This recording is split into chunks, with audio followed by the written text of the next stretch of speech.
तरक्की याफ्ता माशरों के बारे में हमारे जो ममालिक हैं उनमें कुछ गलत फहमियाँ या खुश फहमियाँ या बद फहमियाँ पाई जाती हैं। तो आज मैं बताने जा रहा हूँ ऐसी 20 चीज़ें। ये मिक्स करके इसलिए कर रहा हूँ कि मुझे एक फ़ीडबैक मिला है कि यार आपके वीडियो बैलेंस नहीं होते अक्सर, यानी कि आप एक ही साइड की बात कर रहे हो। तो जब कॉन्सेप्ट बनाना होता है तो मेरा तो ये ख्याल है कि एक ही तरफ हो के बात करनी चाहिए। लेकिन हाँ, अगर किसी टॉपिक पे, क्योंकि तकरीबन हर चीज़ पे ही मिक्स ही है, तो जैसा कि मैं कह चुका हूँ, कभी इस्टेब्लिशमेंट की बुराई करता हूँ, कभी अच्छाई मौलवी की बुराई मौलवी की अच्छाई, पाकिस्तान की बुराई पाकिस्तान की अच्छाई। तो ये उस पर बात है कि हम डिस्कस क्या कर रहे हैं, और फिर एक ख़ास एंगल कभी कभी दिखाना मकसूद होता है कि भाई ये भी चीज़ है। नेगेटिव्स को भी आप जहन में रखें, या पॉजिटिव्स बता रहा हूँ तो पॉजिटिव्स को। तो आज का वीडियो में मैं मिक्स पॉइंट बताने जा रहा हूँ। 20-21 होंगे, ज़रूरत पड़ी तो फिर इसका सेकंड वर्जन भी आ जाएगा। तो क्या खुश फहमियाँ या गलत फहमियाँ पाई जाती है। नंबर 1 वो ये है कि यार यहाँ पे लोग चोर नहीं हैं और यहाँ चोरियाँ नहीं होती, यानी कि तरक्की याफ्ता मुल्कों में तो ऐसा नहीं है। इधर बहुत चोरियाँ होती हैं जो काफ़ी कंट्रोल होता है। वो ये कि सीसीटीवी कैमरे और थोड़ी सी पुलिसिंग बेहतर है उन ममालिक से, इसलिए ये सब है, वरना आसरा कोई नहीं है। किसी के पास ज़्यादा पैसे चले जाएं या कोई चीज़ एक्स्ट्रा चली जाए, बहुत ही कम लोग वापस आते हैं। और ऑस्ट्रेलिया में तो खैर ये बात है कि पाकिस्तानी मुसलमान जो है वो जाके चीज़ वापस करेगा। यहाँ अच्छे लोग आए हैं, मैंने पहले बताया था ज़्यादातर। सेकंड ये है कि भाई इन मुल्कों के बारे में है कि जी वहाँ की पुलिस बड़ी टाइट और बड़ा टाइट एक्शन लेती है, ये लेती है वो लेती है। 18 साल पहले की बात बता रहा हूँ कि यूके में मेरा दोस्त था, कोई लैपटॉप छीन के भाग गया, पुलिस को फ़ोन किया, उसने कहा भाई खुद निपटो यार। तो ये बहुत होता है इन मुल्कों में कि यार वो बहुत सारी चीज़ों पे तो कोई एक्शन नहीं है, चलो भाई रहने दे। नंबर 3 वो ये कि ये समझा जाता है कि यार इन मुल्कों में बात बात पे बस सू करने लोग तैयार हैं, सू कर देगा, और कोई यूँ हो गया सू कर देगा, वो हो गया। तो इतना नहीं होता जितना समझा जाता है हमारे उसमें। नंबर 4 वो ये कि यार लड़कियां जो है ना वो कैरेक्टरलेस होती हैं। ये बिल्कुल गलत कॉन्सेप्ट है हम लोगों का, ऐसा नहीं है। हाँ, ये है कि उनके पर्दे का लेवल आपके पर्दे का लेवल में फ़र्क है। जैसा कि पाकिस्तान में पर्दे का लेवल ये है कि ऐसी कोई भी चीज़ जिससे कोई दूसरा चस हासिल कर सके उसका पर्दा है, वो औरत का नाम ही क्यों ना हो। अब वो इस्लाम में हो ना हो वो बात की कहानी। यहाँ का पर्दा ये है औरत का कि यार सिर्फ उन हिस्सों का पर्दा करना जो मर्द से मुख्तलिफ है, जिस्म के वो आज़ा जो कि मर्द से मुख्तलिफ है उसका पर्दा करना। दैट्स इट, दैट्स ऑल पर्दा। बाकी चीज़ का करके क्या है भाई, क्या मर्द क्या चीज़ क्या कर लेगा। तो ये फ़र्क है। उसको हम समझते हैं कि बस हर लड़की जो है ना तैयार बैठी है कि भाई कोई आशिक आ जाए पाकिस्तान इंडिया से ख़ासकर, तो मैं बस तैयार हूँ। तो ऐसा कुछ भी नहीं है भाई। नंबर 5 ये कि ये समझा जाता है कि यार मेडिकल का निज़ाम जो है ना इन मुल्कों का बहुत टाइट है, इक्विपमेंट टाइट है, स्टाफ की ट्रेनिंग ज़बरदस्त है, फैसिलिटीज़ क्या कहने, ये सब चीज़ें। पर ओवरऑल निज़ाम उतना टाइट नहीं है जितना आप समझ रहे हो। मैं बता चुका हूँ कि मुझे एयर स्पेशलिस्ट के पास जाना हो तो 3-4 महीने का अपॉइंटमेंट बाद का मिलता है। दर्द आज शुरू होता है, अपॉइंटमेंट 3 महीने बाद का होता है। तो नंबर 6 वो ये कि यार इधर ज़िंदगी जो है ना पुरसुकून होती है, कोई गम नहीं होता, ऐसा कुछ नहीं है। सुकून होता है काफ़ी हद तक, बहुत सारी चीज़ों का सुकून है, लेकिन बहुत सारी ऐसी बेसुकूनियाँ भी होती है जिसका आपने सोचा ही नहीं होगा कभी। नंबर 7 वो ये होता है कि यार ये कॉन्सेप्ट है कि यहाँ पैसे की बहुत फरावानी होती है। तो आप जब करेंसी कन्वर्जन करके देखेंगे तो पैसे की बहुत फरावानी है। पाक रुपीज़ में देखोगे कि यार जो बंदा अमेरिका में कमा रहा है वो PKR में जब कैलकुलेटर लोगे तो पैसे की इतनी फरावानी। लेकिन जितने कमाता है वो उतना ही उसका खर्चा है, वो पे चेक टू पे चेक ज़िंदगियाँ गुजार रहा है। तो ये कॉन्सेप्ट जो है ना कि बाहर जाके पैसा बहुत है, वो इसलिए कि $1000 जो है वो 3 लाख रुपए बन जाता है। तो आप बोलोगे यार इतना पैसा है कि एक बंदे की 6000 तनख्वाह है, 18 लाख पाकिस्तानी, अबे उसका $5990 खर्चा है महीने का, जिसे वो कुछ कर भी नहीं सकता। नंबर 9 वो ये है कि ये समझा जाता है कि बाहर के जो लोग हैं वो आप कहीं जाओगे कॉफ़ी पीने अपने पैसे खुद देंगे, और कभी ये नहीं होगा कि कोई किसी को पूछ ले। ऐसा है तो, लेकिन मतलब 100% ऐसा नहीं है। मुझे कई गोरों ने कई दफ़ा कॉफ़ी पिलाई है, मैंने भी पिलाई है, लेकिन बहरहाल उन्होंने पिलाई है, जो सीधी बात। नंबर 10 वो ये है कि भाई वालिदैन को ओल्ड हाउसेस में फेंक कर आ जाते हैं। तो ये ऐसा नहीं है कि फेंक कर आ जाते हैं। ओल्ड एज हाउस जो है ना वो ज़्यादा सूट करता है उनको रहने के लिए, तो वो खुद भी चले जाते हैं। यहाँ मेरा पहला इंटरेक्शन जब मैं आया था ऑस्ट्रेलिया, तो हमने किसी से कुछ ख़रीदी थी चीज़, तो जब उनके पास गए, बड़ा अच्छा बंदा था, अराउंड 65-70 के करीब होगा भाई, वो अपना घर बेच रहा था के जा रहा था, घर बड़ा अच्छा था। तो मेरे साथ जो दोस्त था उसने पूछा भाई क्यों बेच रहे हो, उसने कहा यार बस मैं, इतना बड़ा घर है, स्विमिंग पूल है भाई, सफाई करो, ये करो, मर गया मैं, मेरे 2 लड़के दोनों बाहर हैं अमेरिका में, मैं दोस्तों के साथ, हम 6 दोस्त जो है ना ओल्ड एज हाउस में एक ज़बरदस्त किस्म के शिफ्ट हो रहे हैं, ये बेच के पैसा मैं बैंक में रखूँगा और वहाँ हम लोग करेंगे अय्याशी। तो मतलब उसका कॉन्सेप्ट अय्याशी करने के जाने का था। तो जो लोग जाते हैं बहुत सारे अपनी मर्ज़ी से जाते हैं, बहुत सारे ये कि यार वहाँ पे बुज़ुर्गों के हिसाब से हर फैसिलिटी है ना, कि ओल्ड एज हाउस जाओगे तो आपको वहीं मेडिकल अटेंशन अच्छी मिलेगी, फैसिलिटीज़, फूड उसी हिसाब से, ये वो। तो वो लोग, कुछ लोग खुद भी सोचते हैं कि हम बोझ ना बने बच्चों पे। नंबर 11 वो ये है कि यार तरक्की याफ्ता ममालिक में आपकी जान को कोई ख़तरा नहीं, फुल अमन चल रहा है, ये चल रहा है। आप नेट पे जाके दुनिया की 20 ऐसी सिटीज़ लिखो जहाँ पे जो है ना मतलब बेड़ा गर्क हो, तो उसमें 4 अमेरिका की आ जाएंगी।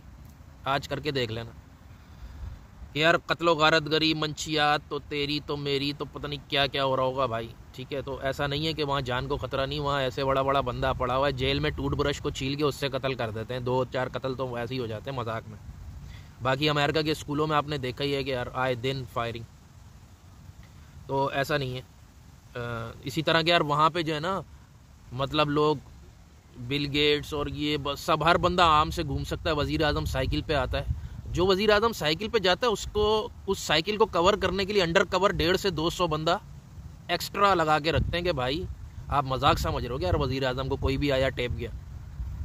अमेरिका का सदर देखा, सिक्योरिटी देखी है, किसी भी बड़े मुल्क का देख लो, हाँ ऑस्ट्रेलिया के कम है लेकिन अंडर कवर यहाँ भी कुछ कम नहीं होता भाई, ये अफोर्ड ही कोई नहीं कर सकता और करना भी नहीं चाहिए। इसी तरह हर अमीर बंदा उसने अपनी सिक्योरिटी रखी होगी, प्राइवेट सिक्योरिटी भी रखी होगी। अमेरिका में तो मिनट नहीं लगेगा अगवा होने में। ये जो जेफ बेज़ोस हो गया, फलाना हो गया, सब समझ रहे सड़क पे बस आप आराम से घूम रहे, कोई नहीं घूम रहा भाई। तो नंबर 12 वो ये कि यार रमज़ान और क्रिसमस पे बड़ी ज़बरदस्त सेल लगाते हैं, कितना इन्हें खौफ खुदा है और ये है वो है, वो झूठ है भाई। मुझे रमज़ान आ रहा है 10 दिन बाद, मुझे ज़रा बताएं कहीं पे दूध की कीमत आधी हो, अनलेस एक्सपायर होने वाला हो, डबल रोटी आधी हो जाए, मतलब जो खाने की चीज़ें सेल लगती है, क्रिसमस पे भी लगती है, सब लगती है, वो कुछ खास चीज़ों पे है, नियर टू एक्सपायर चीज़ों पे है, कुछ अट्रैक्ट करने के लिए होती हैं, 4 चीज़ों पे लगा के 8 चीज़ें और फेल दी वगैरह वगैरह, या पहले ही उसे महंगा कर देते हैं। अब लंबी बात होगी कि खजूर फ़र्ज़ करें उसको पहले ही महंगा करना पड़ेगा ताकि कोई और स्टॉक ना कर सके, हमने स्टॉक कर रही, हमारे पास स्टॉक मेंटेन है, रमज़ान आया डाउन करके बेच दी ताकि दूसरा जो हमसे महंगे पे बेच रहा है वो मर गया। तो ये पूरी बहुत लंबी ट्रिक्स होती हैं। बहरहाल ये ऐसा नहीं है, थोड़ा बहुत है मगर ऐसा नहीं है कि यार जो काम की चीज़ें, गोल्ड पे कभी सेल देखी है, ये वो वाली बात है कि भाई दूध दही फलाना, ये जो ज़रूरियात है ज़िंदगी की चीज़ें, इनका एक मिनिमम लेवल है, उससे 50% और 40% किसी के अब्बा नहीं दे सकते, तो ये भी झूठ कह लें किसी हद तक। नंबर 13 वो ये कि ट्रैफिक में कभी भी जो है ना मतलब वो आपको हॉर्न नहीं पड़ते और तमीज़ से लोग चलते हैं नॉर्मली, हाँ, लेकिन जहाँ भी रश इकट्ठा होगा, रश टाइम होगा, सिटी का एरिया होगा, लोग, और खौफ ना हो, खैर सिटी वगैरह में तो बड़ा खौफ होता है कि यार हर जगह पुलिस या कैमरे होते हैं, लेकिन बहरहाल अगर खौफ ना हो तो लोग ट्रैफिक की भी कुछ वायलेशन, पैदल वाले तो बहुत ही करते हैं अपने सिग्नल की वायलेशन, लेकिन बहरहाल जहाँ पे बात यही है ना कि आबादी के यही तो इश्यू होते हैं कि बर्रे सगीर के ममालिक में तो पत्थर के नीचे से 2 करोड़ आबादी निकल आती है, तो वहाँ पे फिर हर जगह यही मसले मसाइल चलते हैं और एब्सेंस ऑफ लॉ और एब्सेंस ऑफ रिसोर्सेज भी हैं। नंबर 14 वो ये कि कोई गिराई सिस्टम नहीं होता। गिराई मतलब ये कि अगर आपके इलाके का बंदा आपको मिल जाएगा तो जैसे कराची वाले नहीं कि एक दूसरे को कोई कराची का अच्छा होगा, ठीक है, तो यहाँ पे या हर जगह दुनिया में ही होता है। गिराई होता है कि अगर आपका कोई आप ही के एरिया का है, आप ही के स्कूल का है, आप ही के उसका, तो आप फेवर देते हो, तो ये हर जगह होता है। नंबर 15 ये कि इन मुल्कों में डोमेस्टिक वायलेंस नहीं है या बहुत कम है, नहीं ऐसा नहीं है, कम, थोड़ा बहुत ज़ाहिर है लॉस की वजह से कि कंप्लेन पे एक्शन होता है, सारा कुछ है, लेकिन यहाँ भी थोड़ा बहुत बच्चों की कुट चढ़ी जाती है। मैंने तो इवन जहाज़ में भी देखा है कि बंदे ने बेगम को अपनी मारा और खून निकाल दिया, और जहाज़ ऑस्ट्रेलिया लैंड करना था, पर पुलिस इस्तकबाल के लिए खड़ी हुई थी जब वो लैंड किया। बस में मैंने देखा है मियाँ ने बीवी के सही चितरौल कर दी, अगेन खून निकल गया था होंठ से। और इस किस्म की चीज़ें हो जाती हैं हर माशरे में। अभी तक मैंने मियाँ कुटते नहीं देखा, जो कि हम समझ रहे होते हैं कि यार मियाँ ही कुट रहा होता, पर अभी तक नहीं दिखा, शायद दिख जाएगा। अच्छा, नंबर 16 वो ये कि यहाँ मोनोपोली नहीं है और यूटिलिटीज़ का मुकाबला होता है, कौन सस्ती बिजली दे रहा है, कौन सस्ती गैस दे रहा है, कौन सस्ता। ये भी झूठ है भाई। यहाँ ये है कि यार जो गैस की जनरेशन कंपनी है या गैस की नहीं बिजली की जनरेशन होगी जिसके पास, वो उसकी भले मोनोपोली है लेकिन रिटेलर्स अलग हैं। एक और लेयर ऐड हो गई। अब पाकिस्तान में शुक्र करो सस्ती बिजली मिल रही है भाई, सिर्फ 60 रुपये यूनिट, जिसको देते हुए गरीब को एक गुर्दा हर महीने गिरवी रखना पड़ता है। लेकिन फिर भी मतलब कहने का उस पर अगर रिटेलर ऐड हो गया जो स्कीमें देगा, 10% ऑफ ले लो, 15 ले लो, यूँ कर लो, आपकी ईद का फलाना दिमाग का, लेकिन वो ऑन टॉप ऑफ दैट देगा। ये तो हमें एक तरह से सही है कि जो कंपनी बिजली बनाती है नेपरा उसे रेगुलेट करके उसी रेट पे उसने बेचना है। ये तो उल्टा उनका खाना ख़राब काफ़ी हद तक होता होगा। अब वो बाकी है कि रिश्वत जिंदाबाद करके वो कुछ ना कुछ काम चला ही लेते होंगे पाकिस्तान में। नंबर 17 वो ये कि बेरोज़गारी और बच्चों का अलाउंस होता है। अगर आप बेरोज़गार हो गए टेंशन कोई नहीं, मज़ा लगा हुआ है ये, और बच्चे जितने पैदा करो कोई इशू नहीं है। आए मर जाओगे भाई, मर जाओगे। ऐसा कम अलाउंस होता है, नहीं कि अलाउंस नहीं होता, लेकिन उस पर ज़िंदगी नहीं गुजर सकती।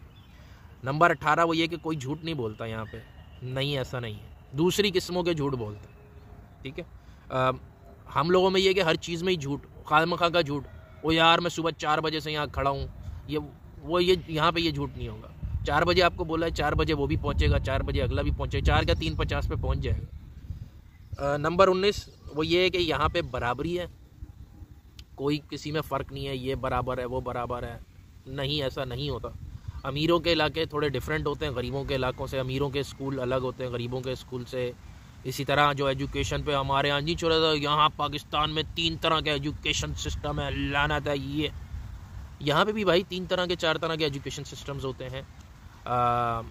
हाँ अलबत्ता ये है कि जैसे प्राइवेट स्कूल है, इस्लामिक स्कूल है, होम स्कूलिंग है, ये है, वो अंडर एक समझे कॉमन अथॉरिटी के, यार आपको किसी तरह से वो असेस करके बच्चे एक ही लेवल पे होंगे। ये नहीं होगा कि यार वो एक ने उधर से पढ़ा वो फुली जाहिल रह गया, वो बस उसने बूटी माफिया से या उसको पता ही नहीं चला, वो स्कूल था ही नहीं अंदरूने सिंध या कहीं अंदरूने बलोचिस्तान, वो स्कूल था ही नहीं जिधर से वो मैट्रिक कर गया, ऐसा नहीं है। लेकिन ये होता है कि होते हैं सिस्टम्स प्राइवेट के और इसके उसके और फ़र्क होता है। नंबर 20 वो ये है कि ये गलत फहमी कि यार यहाँ पे ख़ानदानी सिस्टम कोई नहीं होता है, यानी कि खाला मामी फलाना चाचा ये कोई चीज़ें होती हैं, अंकल। हाँ ये है कि उनका इन्फ्लुएंस नहीं होता कि वो आपके घर के मामलात में बोलेंगे या वो बग़ैर बताए आ जाएंगे। पहले आते होंगे, अब तो जब से नया दौर है, अब तो हमारे यहाँ भी पाकिस्तान में भी बताए बगैर कमी लोग मतलब बैल देते हैं। लेकिन बहरहाल इसी तरह ये कि यार वो बच्चों को निकाल बाहर करते हैं, जब 18 साल का लड़का लड़की हो जाए उसको निकाल देते हैं घर से। और ये निकालते नहीं है, बात ये कि यार अगर सब बच्चे एक एज पे काम करते हैं या काम शुरू कर देते हैं पार्ट टाइम या फुल टाइम, तो हर कोई चाहता है यार मेरा बच्चा भी फील्ड में आए। जिस तरह अगर पाकिस्तान में हर बच्चा 4 साल की 3 साल की उम्र में स्कूल में जाता है तो एक वालिदैन पे प्रेशर होता है ना, यार मेरा बच्चा भी जाए भाई। तो इस तरह ये है कि भाई यहाँ पे वो घर पे क्यों बैठा हुआ, यानी कि क्या इशू क्या है, तो वो इसलिए वो चाहेंगे कि भाई बाहर जाएँ। बाकी है कि बाहर भेज के भूल जाते हैं कि यार मेरा कोई बच्चा भी था या पैदा भी हुआ था, तो ऐसा नहीं है। वीडियो लंबा हो गया, लास्ट पॉइंट फिर सेकंड पार्ट में कभी किसी टाइम कर लेंगे। वो ये है कि भाई यहाँ पे सफाई बहुत होती है, साफ बहुत है, सफाई होती है, ये एक अलग इशू है। लेकिन बहरहाल या लोग बहुत साफ़ हैं, नहीं लोग इतने साफ़ नहीं है। डॉग्स रखे हुए हैं और डॉग्स रखने की तमीज़ नहीं, कचरा फेंकने आए तो लिफ्ट में ऐसा पानी टपका गया गंदे वाला कि वो 4 दिन तक बदबू नहीं जा रही। 25 इशू और हैं। एक हफ्ते में एक दफ़ा सफाई वाला आता है पाकिस्तान में, तो हमारे घर तो रोज़ आता है भाई। लेकिन यह है कि हम लोगों में क्योंकि डिसिप्लिन तमीज़ नहीं है, इसलिए हम लोग गंदे हो जाते हैं, हम फैलाते बहुत हैं। यहाँ फैलाते नहीं है, यहाँ पे कंटेंट होता है। इसी तरह कोई कचरा या ढक्कन गोनी चोरी करता है, इसलिए वो हो जाता है। तो ये फ़र्क है। तो बहरहाल ये कुछ थी जो कि कुछ चीज़ें हम अच्छी हैं यहाँ मतलब मगर तरक्की याफ्ता मुल्कों की हम अच्छी नहीं समझते, कुछ जो है हम बुरी समझते हैं उतनी बुरी नहीं है, और कुछ मैंने दरमियानी वो सारी चीज़ें बताई। तो उम्मीद है ये चीज़ आपको थोड़ी सी हेल्प करेगी, जो लोग बाहर मूव होना चाहते हैं, जो अपने कॉन्सेप्ट में कुछ ज़्यादा ही ओवर कुछ चीज़ों को बना के पेश कर देते हैं। अल्लाह हाफिज़।